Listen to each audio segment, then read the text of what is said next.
At 18,000 feet over the Solomon Islands in August 1943, Lieutenant Richard Bong watched his wingman's P-38 Lightning spiral into the Pacific.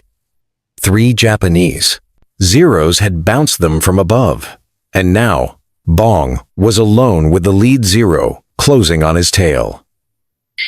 He executed the textbook defensive maneuver, a hard right bank with full throttle, attempting to outclimb the threat, but the Zero turned tighter.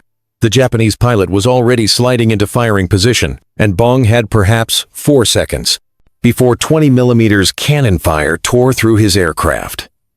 What happened next wasn't in any training manual. Bong rolled his P-38 completely inverted and yanked the stick forward. Instead of climbing away from the threat, his aircraft dove toward the ocean. But because he was upside down, he pulled away in a direction the Zero pilot never anticipated. Blood rushed to his head. His vision went red at the edges. For 2 critical seconds, he could barely read his instruments. When he rolled level again at 12,000 feet, the Zero was above him, overshooting, completely out of position. Bong had survived, and he just stumbled onto a tactic that would reshape air combat across the Pacific theater. This maneuver violated every principle taught at flight school.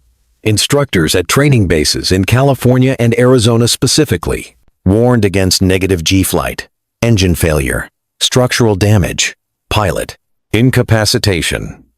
The official position was clear. Yet in actual combat, when a Zero pilot had achieved firing position, those warnings mattered less than immediate survival. The pilots who lived through their first encounters with Zeros learned a harsh lesson. Conventional aerial combat doctrine was getting Americans killed. Japanese aviators had refined their tactics through years of combat operations over China.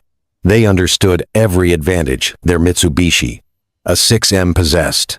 American pilots were dying because they fought according to peacetime training against an enemy who had already discarded those rules.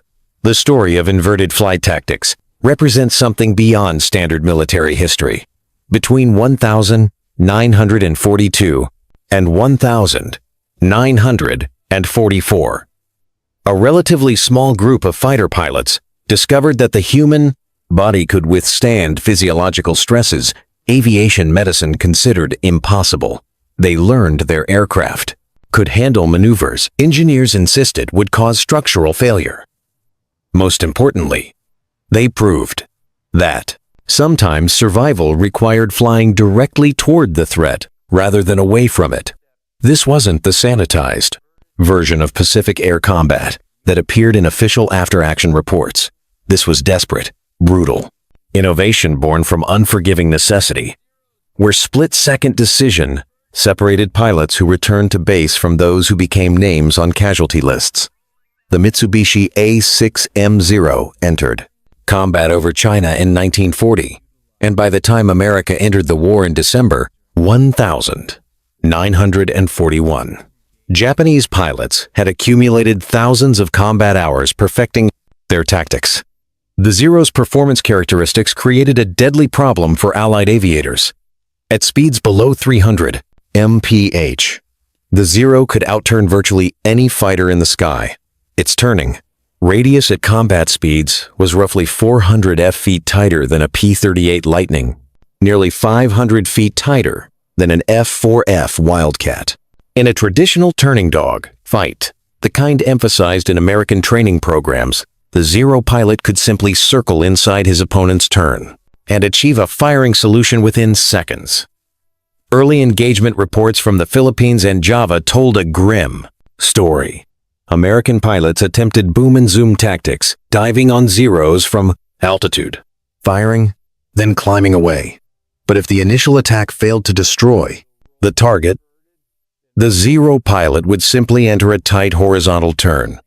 When the American pilot tried to follow, he found himself on the outside of the circle, bleeding energy, becoming the target instead of the hunter.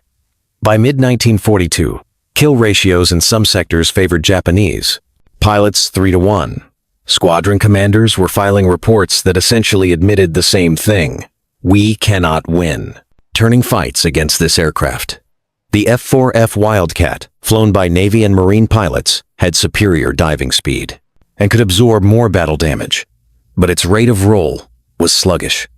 The P-40 Warhawk performed well in vertical maneuvers, but suffered at higher altitudes where many engagements occurred.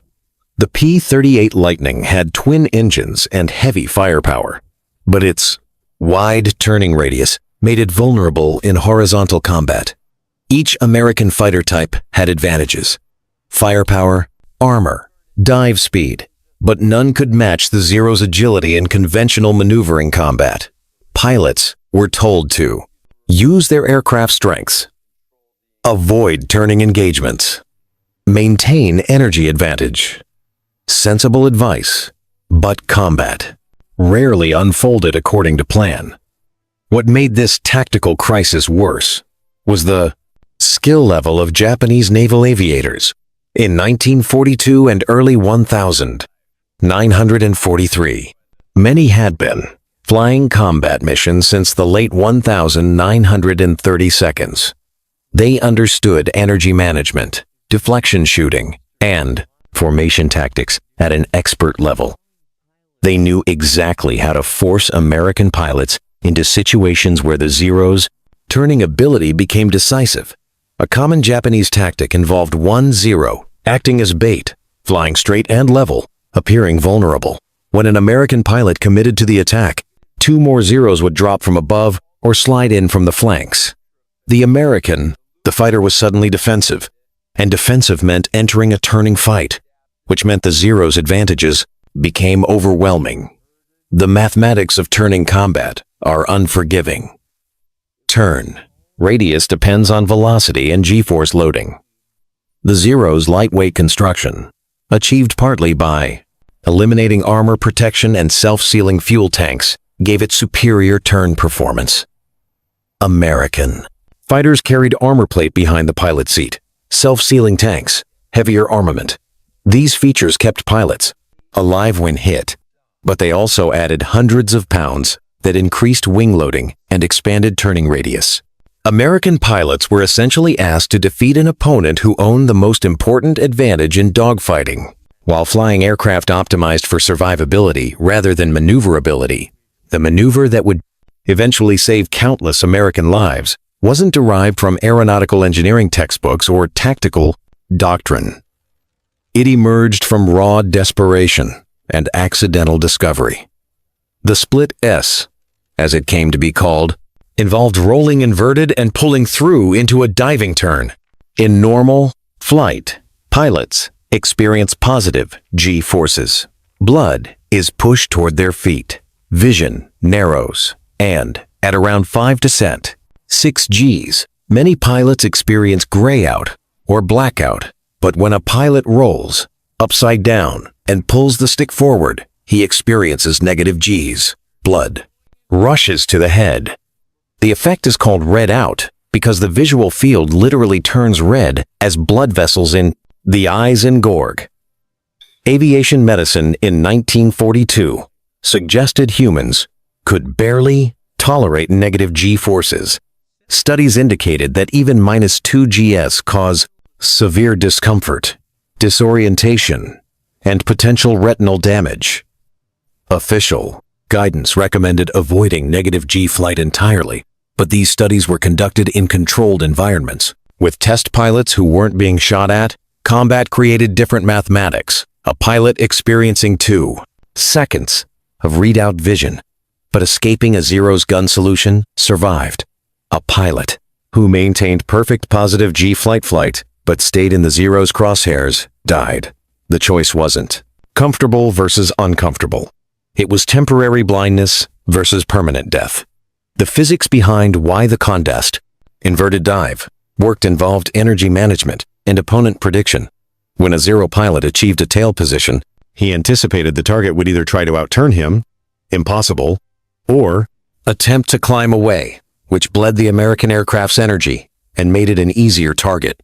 The inverted dive did neither. It converted altitude into speed in a vector the Zero pilot didn't expect. More importantly, If the Japanese pilot attempted to follow through the maneuver, his aircraft faced structural limitations. The Zero was stressed for positive G, loads up to about 7 Gs, but it's lighter. Construction made negative G flight particularly dangerous. Pulling negative Gs in a Zero risked structural failure or engine problems because the aircraft systems weren't designed for sustained inverted flight. The P-38's twin Allison engines had another advantage in negative G flight.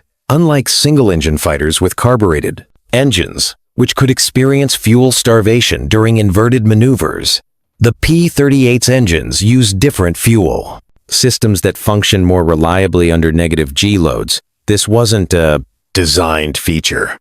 Lockheed engineers weren't planning for inverted combat tactics, but it became operationally significant. A P-38 pilot could maintain power through an inverted dive. Some pursuing aircraft might experience momentary power loss, widening the separation, the human body's tolerance for negative G forces turned out to be higher than medical literature suggested, provided the exposure was brief. Pilots reported that the readout effect lasted only a few seconds during a properly executed split. Vision returned as the aircraft transitioned back to positive G flight during the pullout. The discomfort was intense. Headaches, facial fatigue, bloodshot eyes, but survivable. Several pilots noted in debriefings that they'd rather endure a splitting headache back at base than a proper burial at sea. The informal risk assessment was simple. Negative G maneuvers hurt, but Japanese cannons hurt worse.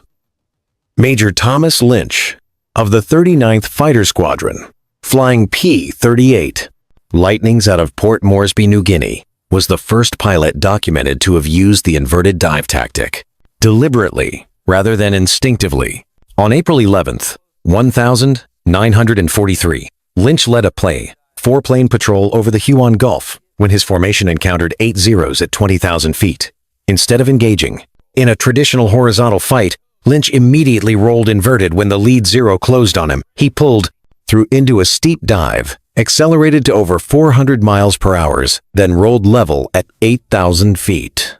The Zero pilot attempting to follow pulled out at 12,000 feet, either unwilling or unable to match Lynch's dive angle and speed. Lynch didn't just survive the encounter, he reversed the situation. After leveling out, he had both altitude separation and superior speed. He used that energy advantage to climb back up, this time approaching the now disorganized Japanese formation from below. The Zeros had lost their cohesion, chasing after what they thought were fleeing American fighters. Lynch shot down 2 Zeros in the ensuing engagement. His wingmen, following his example through the inverted dive, survived without losses. The after-action report noted the tactic, but didn't emphasize it. Official doctrine still discouraged negative G maneuvers. What made Lynch's action significant was intentionality. Other pilots had rolled inverted under duress, survived, and chalked it up to luck. Lynch recognized it as a repeatable technique. Within a week, he was teaching the maneuver to other pilots in his squadron during informal briefings. The instruction was simple. If a Zero gets on your tail, in a position where you can't shake him conventionally, roll inverted, pull through, dive hard, and use the speed to separate. Don't try to outturn him. Horizontally, use the vertical dimension. The Zero owns the horizontal circle, but American fighters own the broad vertical dive. By June 1943, the tactic had spread to other P-38 units operating out of Guadalcanal and the Russell Islands. Pilots shared the technique during ready room discussions and inter-squadron debriefings. It remained largely unofficial, not prohibited, but not endorsed in formal tactical directives either. Squadron leaders recognized its effectiveness, but hesitated to put it in writing. Concern was partly liability. If a pilot was killed attempting the maneuver, questions would arise about who authorized teaching a tactic that contradicted established training.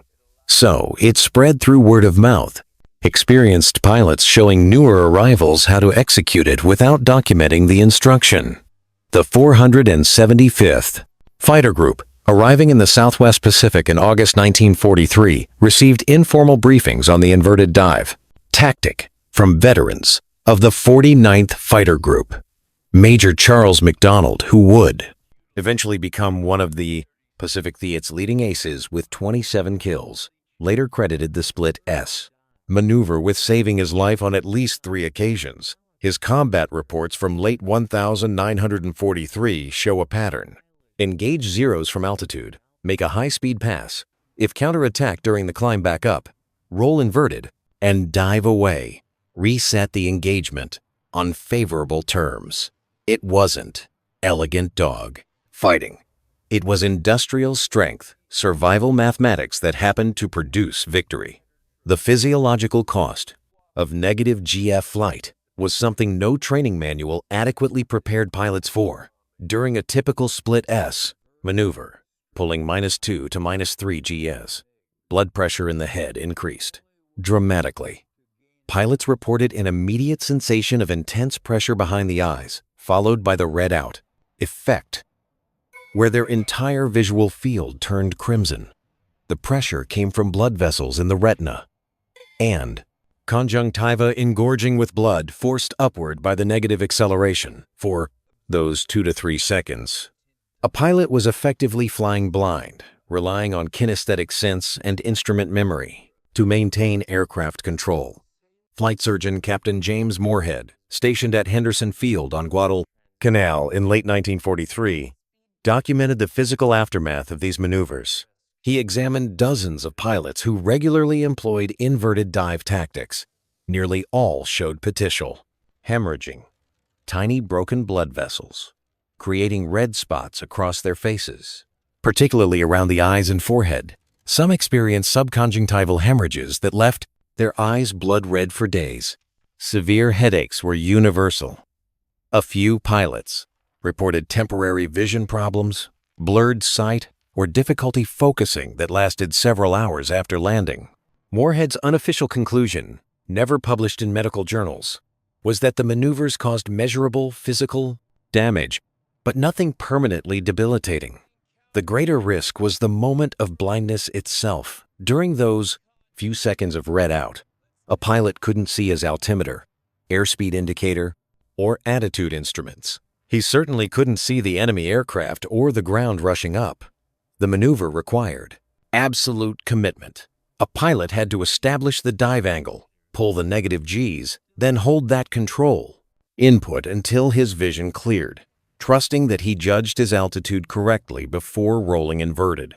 Several fatal accidents in training occurred when pilots initiated the maneuver too low or held the dive too long. There was no margin for error. At 5,000 feet, at 15,000 feet, a pilot had time to correct.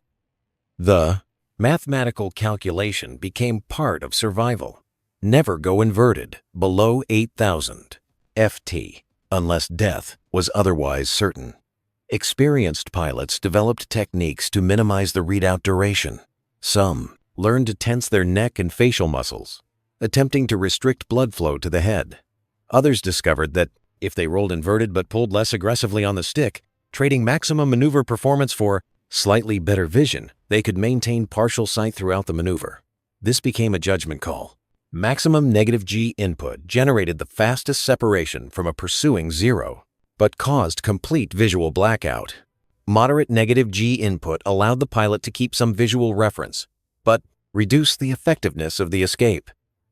In practice, most chose maximum separation. Better to be blind for 3 seconds and alive than semi-aware and shot down. The psychological aspect was equally challenging. Human beings have strong evolutionary instincts against actions that cause pain and sensory deprivation. Voluntarily inducing temporary blindness while someone is trying to kill you runs counter to every survival instinct. Yet pilots learn to override that instinct. The first time was terrifying. The second time was still frightening.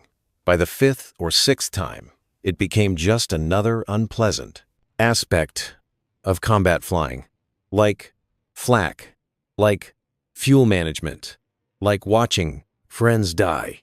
The body adapted, the mind adapted. What seemed impossible in a training environment became routine when the alternative was a 20 meters minute cannon shell through the cockpit. The inverted dive tactic moved through the Pacific Theater like an underground transmission, spreading from squadron to squadron, without ever appearing in official tactical publications. By September 1943, P-38 units across New Guinea and the Solomon Islands were routinely teaching the maneuver to replacement pilots during their first week in country. The instruction happened informally. Veteran pilots taking new arrivals aside after evening mess, describing what worked and what got people killed. Squadron commanders knew it was happening. Some actively encouraged it. Others pretended not to notice, maintaining plausible deniability in case 5th Air Force headquarters asked uncomfortable questions about unauthorized training. Colonel Neil Kirby, commanding the 348th Fighter Group flying P-47 Thunderbolts out of Port Moresby, incorporated the Split S into his unit's tactical doctrine in October 1943. The P-47 was even heavier than the P-38, making it hopelessly outmatched in turning combat against Zeros. But the Thunderbolt could dive faster than almost anything in the combat. Sky and its radial engine handled negative G flight reasonably well. Kirby's approach was pragmatic, he told his pilots explicitly that if they tried to turn with a Zero, they'd die. If they used the P-47's weight and power to dictate vertical engagements, diving attacks followed by inverted escapes, when necessary, they'd survive and win. Kirby personally shot down 6 Japanese aircraft on October 11th, 1943, using these tactics. He received the Medal of Honor for that mission. Marine Corps F-4U Corsair squadrons adopted similar techniques in early 1944. The Corsair had performance advantages over the Zero in most parameters except turning radius. Marine pilots operating from island bases like Munda and Vella La Vella found that the inverted dive worked even better in the Corsair than in twin-engine fighters. The F-4U's powerful Pratt & Whitney R-2800 engine maintained thrust through negative G maneuvers, and the aircraft's structural strength meant pilots could pull out of dives at higher speeds without worrying about wing failure. Major Robert Gaylor, teaching tactics to VMF 214, the Black Sheep Squadron, demonstrated the maneuver repeatedly, emphasizing that it was a defensive escape tactic, not an offensive weapon. By mid-1944, the technique had reached Navy carrier squadrons operating in the Central Pacific, fighter pilots flying from carriers like USS Essex and USS Lexington received briefings that now included inverted maneuvers as accepted tactics. The official terminology varied. Some called it a split S. Others referred to it as a negative Greek. Some simply described it as rolling out downward. The language didn't matter. The execution was consistent. When conventional defensive maneuvers failed, invert and dive, the safety threshold remained around 8,000 feet. Below that altitude, pilots were instructed to use other escape options or accept that they were in a fight to the death. Not all aircraft types could safely perform the maneuver. Navy F-6F Hellcat pilots reported that their carbureted engines sometimes coughed or quit during sustained inverted flight, though they usually restarted quickly.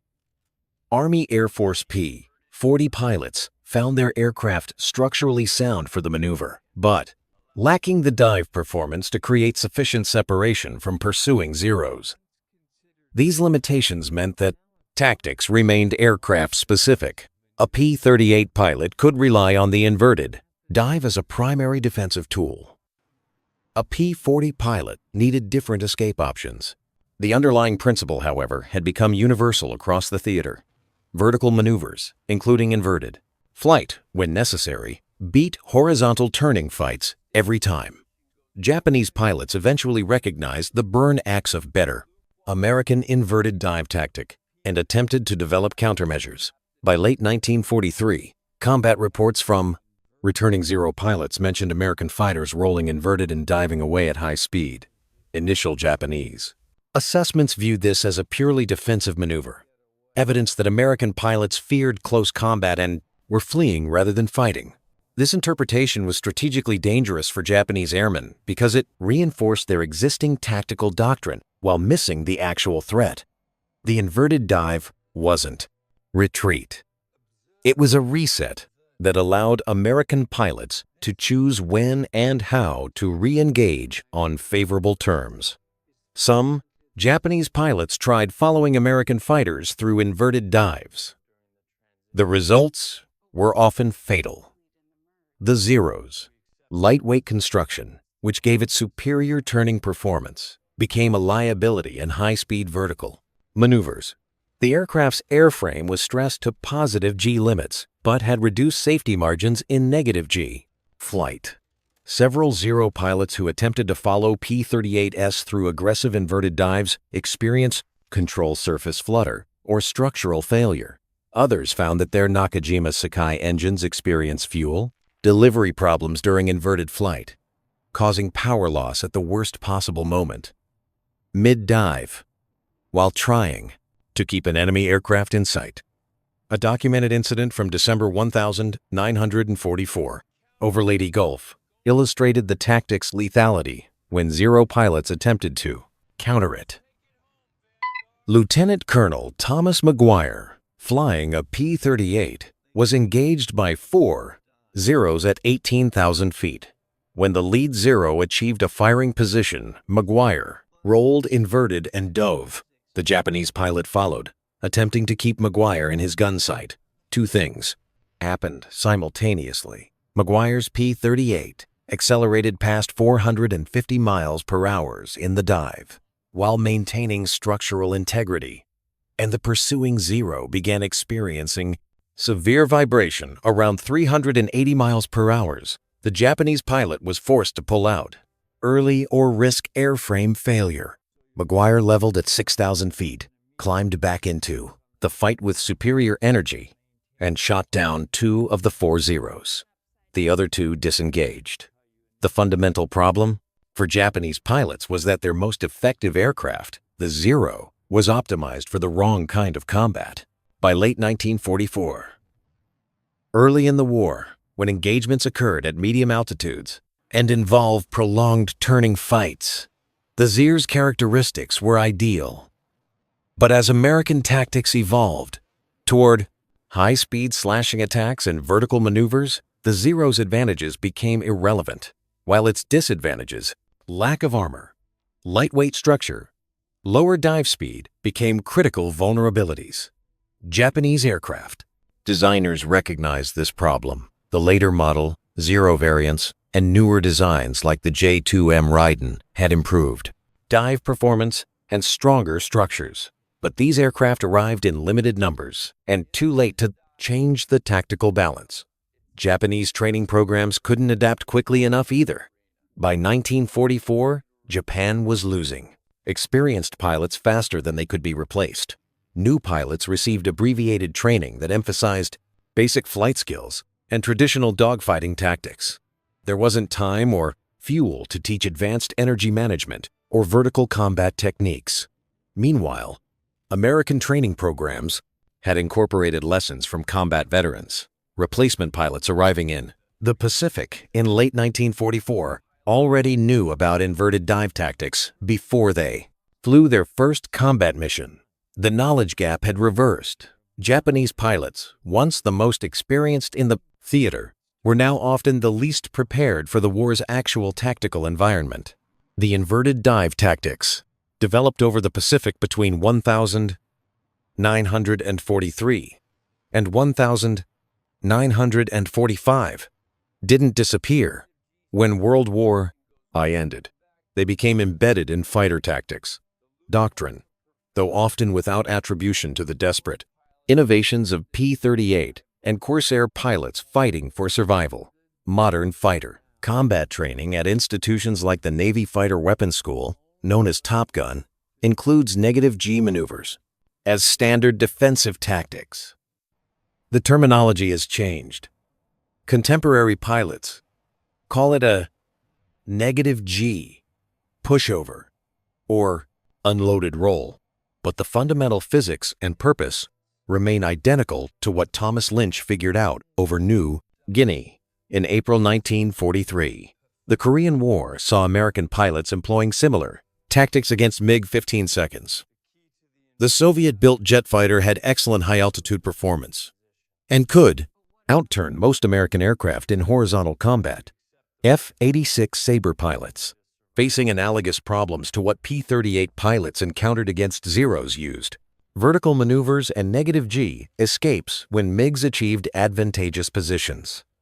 Captain Joseph McConnell, the top American ace of the Korean War with 16 kills, credited his survival in several engagements to what he called rolling out underneath, pursuing MiGs, precisely the same inverted dive concept now applied to jet combat at 40,000 feet and 600 miles per hour. Vietnam era fighter pilots rediscovered these lessons the hard way. Early in that conflict, American pilots trained primarily for beyond visual range. Missile combat found themselves in close-range dogfights against nimble MiG 17 seconds and MiG 21 seconds. The initial engagement results were poor. The establishment of Top Gun in 1969 at Naval Air Station Miramar represented institutional acknowledgement that dogfighting skills, including negative G defensive maneuvers, remain critically important despite technological advances. Instructors at Top Gun taught tactics that Pacific War veterans would have recognized immediately. Use your aircraft's strengths, avoid the enemy's advantages, and when defensive, go vertical and inverted if necessary. Modern fighter aircraft are designed with negative G capability built in.